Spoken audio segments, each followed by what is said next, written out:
Lundi 17 février, on se retrouve à nouveau pour faire un point weekly. On attaque avec les marchés traditionnels, ensuite on bascule sur le marché des cryptos et on essaie de voir un petit peu la tendance qui pourrait se produire dans les prochaines semaines. On attaque tout de suite avec le dollar, Dixie, donc le dollar contre un panier de devises. Il y a plein de monnaies en face. Si le dollar monte, c'est que le marché est plutôt frileux d'investissement. Donc nous, ce qu'on veut, c'est un dollar qui baisse.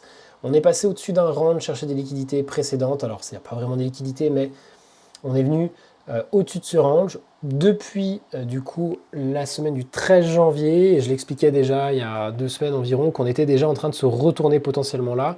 Si on allait voir sur du 4 heures, on avait potentiellement un énorme support et que si on repassait dessous, je verrais bien un dollar baissier. On a intégré en dessous du support, on est repassé au-dessus, une sorte de bull trap. Donc des gens pensaient que ça allait continuer à être haussier.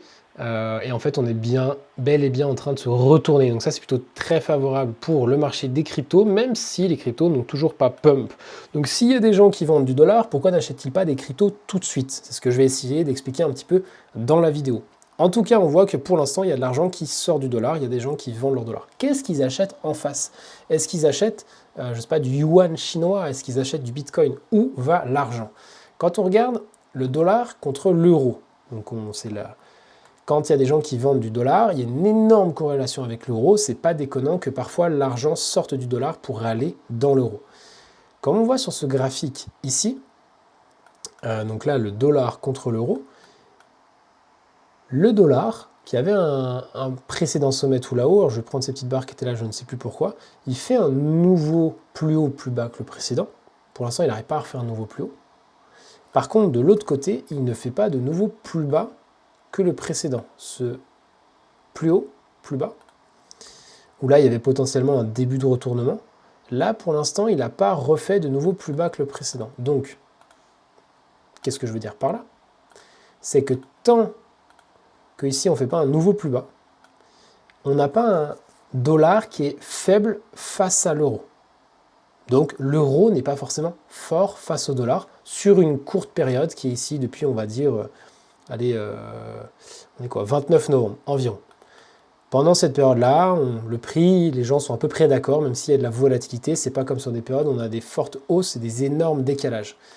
Ce qui serait intéressant de voir, c'est si le dollar reste en baisse, le Dixie reste en baisse, mais que le dollar face à l'euro reste dans ce style-là, c'est-à-dire que l'argent ne sort pas du dollar pour aller dans l'euro, mais pour aller dans autre chose. Ce qui en ce moment est un peu en train de se passer. Peut-être bien sûr que demain on va voir la continuation, j'en sais rien de ce qui va se passer, je suis pas mal à dire mal, j'essaie juste de voir où va l'argent. Suivons les flux financiers. Euro contre dollar, du coup c'est le même principe, on n'a pas refait de nouveau plus haut ici que le précédent, donc pour l'instant on voit qu'on est à peu près d'accord sur les prix qui s'échangent entre les deux, il n'y a pas de gros décalage à la hausse ou à la baisse. Et on verra bien ce qui va se passer la semaine prochaine, dans 2-3 semaines, un mois. Regardons maintenant les obligations américaines. J'évoquais déjà le fait que potentiellement on commence à avoir un début de retournement, on avait un énorme support qui était ici, on est venu le casser, déviation, réintégration, on est en train de repasser dessous. Donc, ce support qu'elle a qui est majeur avec un ancien top là, si vraiment on a envie de s'établir dessous, c'est-à-dire qu'il y a du monde qui est en train de se désengager du marché des obligations. Et ça, ce serait intéressant. Obligations à 10 ans américaines. Plus les gens sont dans le dollar et dans les obligations, moins les actifs à risque ont le vent en poupe, plus les gens sont frileux et moins ils ont envie d'investir. Donc commençons par regarder ça pour comprendre ensuite le reste. En ce moment, on est potentiellement sur des sommets. Et du coup, la correction qu'on a eue sur Bitcoin, sur les marchés, elle était due peut-être à la dernière hausse. Donc là, comme il y a de l'argent qui sort, où est-ce qu'il va? Allons, où est l'argent? En ce moment, l'argent est potentiellement, je l'avais déjà évoqué, un petit peu rentré dans le pétrole, mais ça n'a pas été suffisant pour refaire des nouveaux plus hauts. Le pétrole est quand même toujours dans un range, dans une correction, donc il ne va pas forcément là. Si le pétrole monte, peut-être qu'il y a l'inflation, peut-être que les banques centrales augmentent les taux ou pas, j'en sais rien, je m'en fous, je regarde que les graphes. Du coup, pour l'instant, je vois qu'il n'y a pas trop d'argent qui rentre dans le pétrole, donc ça n'aura pas potentiellement trop d'impact sur l'économie. Par contre, il est beaucoup rentré dans l'or. Alors moi, je m'attendais potentiellement, si j'arrive à voir ça, à ce qu'on vienne chercher liquidité là-dessous, peut-être aller beaucoup plus bas sur l'or, et j'aurais apprécié ça, vu que le dollar montait, des gens vendent de l'or, des gens achètent du dollar. On voit quand même qu'on est dans un contexte où les gens commencent à se désengager du dollar pour acheter de l'or. On peut se poser des questions, du coup, pourquoi est-ce qu'ils achètent de l'or? Est-ce qu'ils pensent qu'il va y avoir une guerre ou pas? Est-ce qu'ils pensent qu'il y a de l'inflation ou pas? Alors, chacun peut se donner son propre avis. On est toujours dans un contexte inflationniste et du coup, si l'or augmente, en général, l'inflation aussi, parce que c'est une matière première, on va fabriquer des choses avec. Souvent, si l'or augmente, le silver aussi, on va le voir juste après, ainsi de suite. Pour l'instant, on est toujours dans un truc où voilà, le dollar est un peu sorti pour aller dans l'or, il sort des obligations peut-être pour aller dans l'or, pas pour aller dans l'euro, donc il commence à se déplacer vers un peu plus de risques. Est-ce qu'il va dans le marché action? On va le voir juste après. Juste avant le silver, on voit bien que là on est toujours dans une micro-tendance haussière depuis fin décembre, début janvier, et ça correspond aussi au pump de l'or, mais le silver est en retard par rapport à l'or, ce qui est souvent le cas. Moi, je m'attendais, pareil sur le silver, à aller chercher un nouveau point un petit peu plus bas chez des liquidités pour éventuellement me placer sur du long terme. Parce que j'y connais rien, moi, au marché or et argent, donc je ne vais pas raconter des conneries, je dis juste sur du long terme, qu'est-ce que je peux faire? Est-ce que je peux gagner un petit peu d'argent? En tout cas, sur du court terme, je maîtrise encore pas tout. Et du coup, cette jambe, elle s'est faite sans moi, et c'est pas grave. Tout ce que je vois, c'est qu'il y a des gens qui vendent de l'or pour acheter ça. Du coup, est-ce qu'ils achètent aussi des cryptos? C'est ce qu'on va voir plus tard. Sur le marché action, le Nasdaq 100, on continue de faire ces petits pumps, tout bon an, mal an, malgré les contextes où on parle de, je sais pas, il y avait la news DeepSeek, il y a des news dans tous les sens, mais on s'en fout des news. Regardons le prix, parce que quand on a une news de DeepSeek et qu'on a des petits crashs, je sais plus quand c'était le 27 janvier ou là, mais c'est la fin du monde, il y a une nouvelle IA en Chine, les marchés américains vont s'effondrer. Regardez-moi ça. Absolument pas, il ne s'est rien passé, genre juste ça range et on est bientôt en train de faire des nouveaux sommets historiques, peut-être pour cette semaine à venir de fin février. Donc on pourrait aussi avoir un double top, j'en sais rien aujourd'hui, mais pour l'instant on a plutôt un marché qui est acheteur, qui est plutôt fort, on a un début de semaine qui démarre bien, et du coup quand on regarde en weekly c'est encore mieux, quoi, parce que là on est lundi, on a déjà une bougie qui est gigantesque, et elle peut aller encore plus haut si elle le veut, comme des rebonds qu'on a eu précédemment. Ça c'est sur les 100 plus grosses entreprises tech. SP500, c'est pareil, on a déjà fait un all-time high, on continue de monter petit à petit. Dow Jones, on est encore un petit peu dans le range, mais il est quand même fort, on a eu un énorme rebond. Donc là, on est plutôt sur les entreprises cycliques qui ont peut-être besoin de pétrole et d'or notamment pour se développer, donc c'est peut-être pour ça qu'il y a un petit peu de retard là-dessus. L'argent sort du dollar, il est rentré dans l'or beaucoup. Il est quand même un petit peu rentré dans le marché action. Donc les marchés à risque commencent là, malgré la petite correction qu'ils ont eue depuis décembre, commencent à reprendre un petit peu de vigueur et vont peut-être bientôt faire des nouveaux sommets historiques. Donc s'ils continuent d'augmenter, peut-être que les gens vont continuer de vendre du dollar pour en acheter parce que le contexte économique redevient favorable aux investisseurs. On continue avec le marché des cryptos. On va déjà faire le marché global des cryptos et puis après on va parler de Bitcoin et puis peut-être que je parlerai d'une ou deux altcoins. Petite interlude tout de même, je voudrais simplement placer le fait qu'avec le groupe des personnes que j'accompagne, je vais leur partager des données on-chain que je partage de manière weekly, c'est-à-dire comme aujourd'hui, une vidéo par semaine, où on essaye d'analyser le marché, non pas simplement avec les graphiques, mais aussi avec des données qu'on peut retrouver dans la blockchain pour voir s'il y a des acheteurs ou non sur le marché des cryptos et qui nous aident à définir un petit peu est-ce qu'on est déjà au début ou à la fin du bull market et qu'est-ce que l'on peut faire pour les semaines et les mois à venir. Donc si ça vous intéresse, n'hésitez pas à me demander en commentaire comment avoir ces informations. On a le marché des cryptos, le total de toutes les cryptos, ou au moins les 125 plus grosses, si je ne dis pas de bêtises, qui nous a quand même fait un double creux descendant. Donc pour l'instant, on est dans une petite tendance baissière, en daily, en weekly, on est presque plus dans un range. Peut-être qu'en daily, on est en train de faire un, comment on dit, je vais vous tracer le range si on est là. Si notre range il est là, si on a défini qu'il était là, est-ce qu'on a fait une petite déviation, on réintègre, on pullback et on a envie de repartir au-dessus? Peut-être. J'aimerais bien que ce soit ça. Est-ce que j'ai envie de me positionner sur des cryptos? Oui. Et je vais en parler après. Moi, ce que je vois là, ça devient intéressant parce que là, on a une énorme mèche de liquidité. Et du coup, la petite déviation sous le bas du range, réintégration qui est douce, c'est léger, il n'y a pas de gros mouvements dynamiques, les gens ne sont pas encore pressés, excités. Et peut-être qu'on va y aller tout doucement, aller faire des nouveaux plus hauts. Et les gens vont se dire non, non, mais on va aller à la fin du monde et tout. Mais comme le dollar commence à aller dans les marchés à risque, c'est peut-être le moment où justement on va commencer à l'avoir sur les cryptos. Ça, j'aimerais bien le voir. Et des grosses bougies. Ce n'est pas le cas pour le moment, mais ça pourrait arriver d'ici peu. Si on enlève à ce total de toutes les cryptos, on enlève Bitcoin. Est-ce que ce graphique-là est plus fort avec ou sans Bitcoin? Là, il est avec Bitcoin. Si on enlève Bitcoin, là, on a un creux plus bas que le précédent. Avec Bitcoin, non, pardon, sans Bitcoin, on a aussi un creux plus bas que le précédent. Mais on est beaucoup plus bas. Si on se dit que ça c'est un range, qu'on a un sommet de range là-haut, qu'on a un bas de range ici, sans le Bitcoin, on voit qu'on est allé beaucoup plus bas sous le bas de range et que là on est en train de retester le bas de range par le bas. Avec Bitcoin, on réintègre et on repart. Peut-être. Sans Bitcoin, pour l'instant on pullback. Est-ce que Bitcoin va monter et le reste des altcoins va baisser? Non. Si Bitcoin monte, les altcoins montent. Si Bitcoin baisse, les altcoins baissent. Point barre. C'est comme ça la majorité du temps.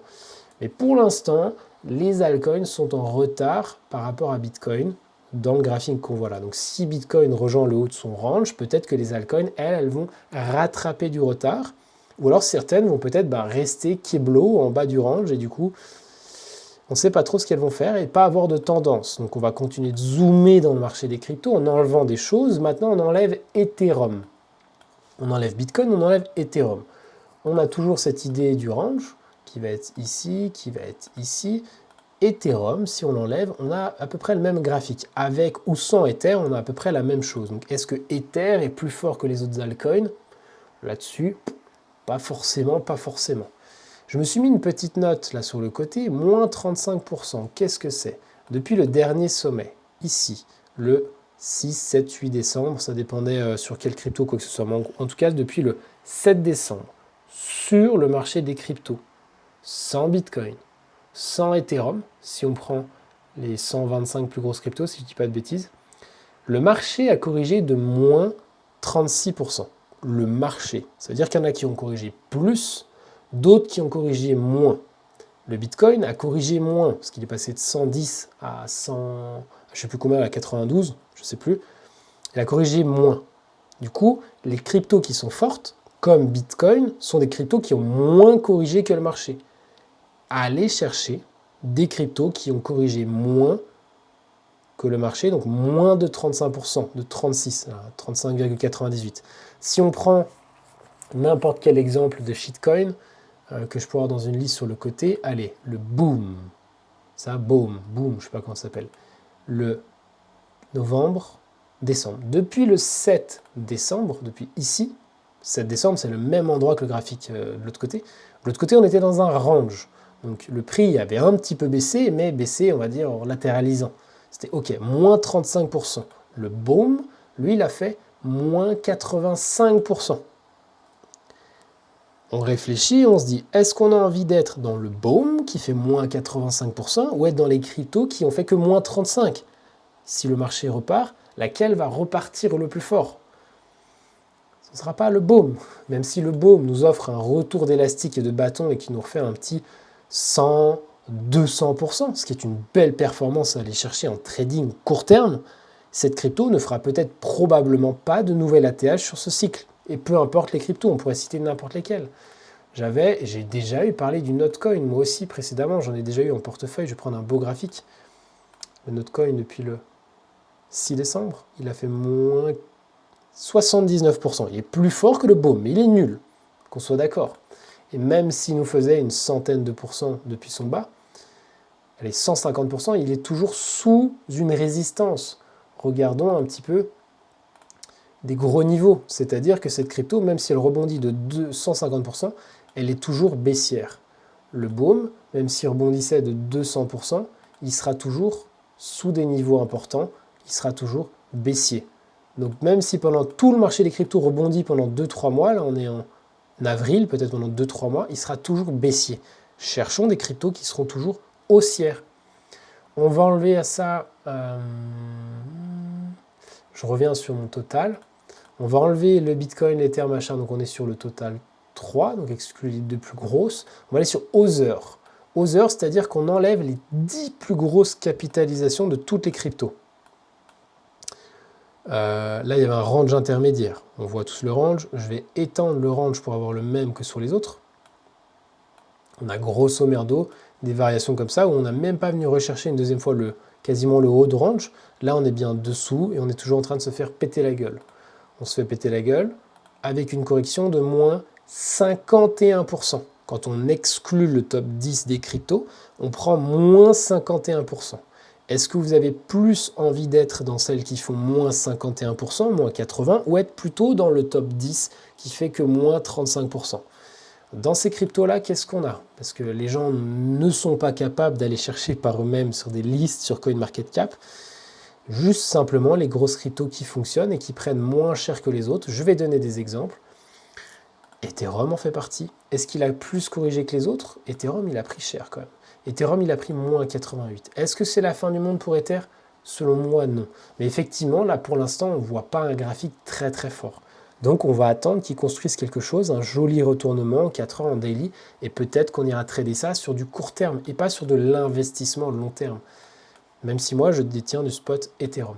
Peut-être qu'on ira juste viser, voilà, j'ai un petit truc sur le côté là, peut-être qu'on ira juste viser des petits rebonds et on attendra de voir si la structure se construit.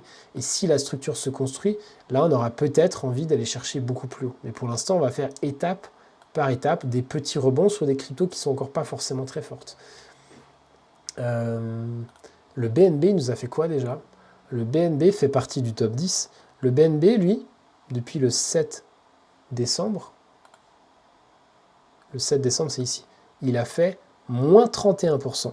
Donc il a moins corrigé que le reste du marché. Voire même aujourd'hui, il est déjà revenu à moins 8%.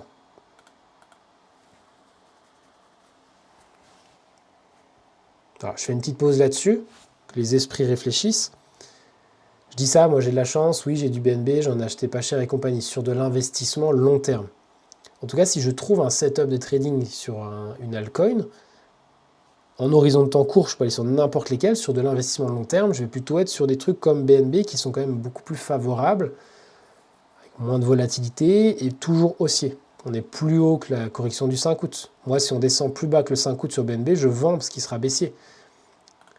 XRP, par exemple, alors même si moi, je ne sais pas trop pourquoi j'achèterais la crypto XRP, son projet ne me parle pas, ça n'a pas d'intérêt pour moi de m'exposer à cette crypto parce que je ne comprends pas le projet. Il faut être honnête avec soi-même.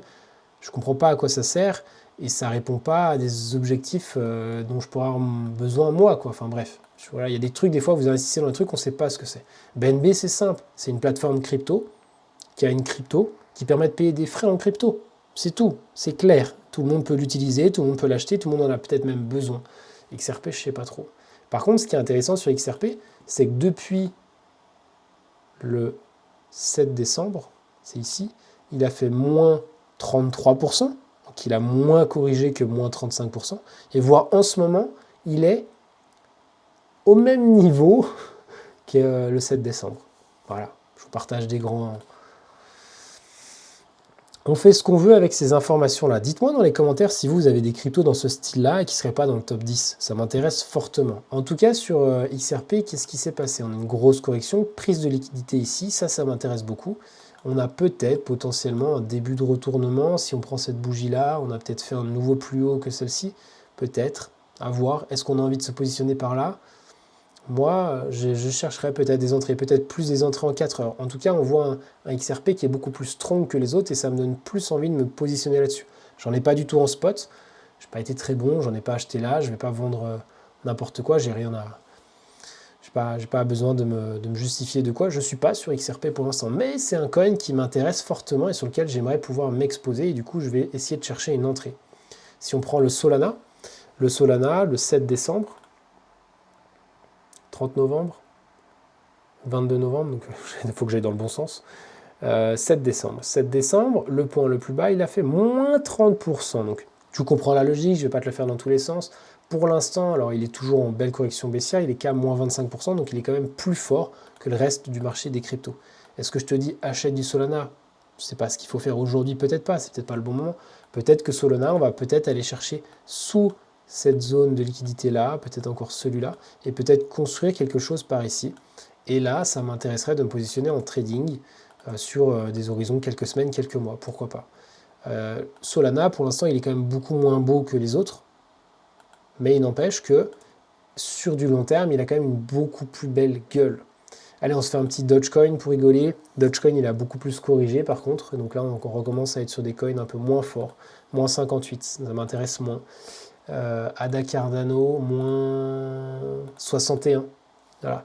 Donc là, maintenant, sur des coins comme ça, je ne vais pas aller chercher des objectifs très haussiers parce qu'ils ne sont pas forcément haussiers. Tant que sur le ADA, on ne va pas commencer à reprendre des niveaux. Pour l'instant, on est toujours potentiellement dans des canaux. Peut-être dans des canaux baissiers. Et je ne sais pas où est-ce qu'ils vont vouloir aller, mais peut-être qu'on est là-dedans. Donc peut-être qu'on va pumper un peu, redescendre, je ne sais pas. Par contre, si on s'extrait de ça, là, ça commence à devenir très intéressant. Dogecoin, ça va être à peu près idem. Hein. Et pourtant, là, on est dans le top 10. ADA, Doge, on doit être dans le top allez, 10, 15, dans ces eaux-là, quoi. Donc voilà pour les cryptos dont j'avais envie de parler. J'ai envie de caler le Link. Pourquoi pas caler le Link? Parce que le Link, oui, il a bien corrigé fortement. Tac, moins 49, ça fait beaucoup. On est sur un moins 36 actuellement, ça fait beaucoup. Mais on n'est pas très loin de la correction du marché global, donc ça reste quand même un actif qui est quand même plutôt fort. Et surtout, malgré potentiel épaule tête épaule qu'on avait là, on n'est pas allé chercher beaucoup plus bas. Il y a des cryptos qui avaient des gros M-top, des gros trucs comme ça, ils avaient des énormes supports, comme là un énorme support. Et ben il y a plein de cryptos qui sont allés beaucoup plus bas.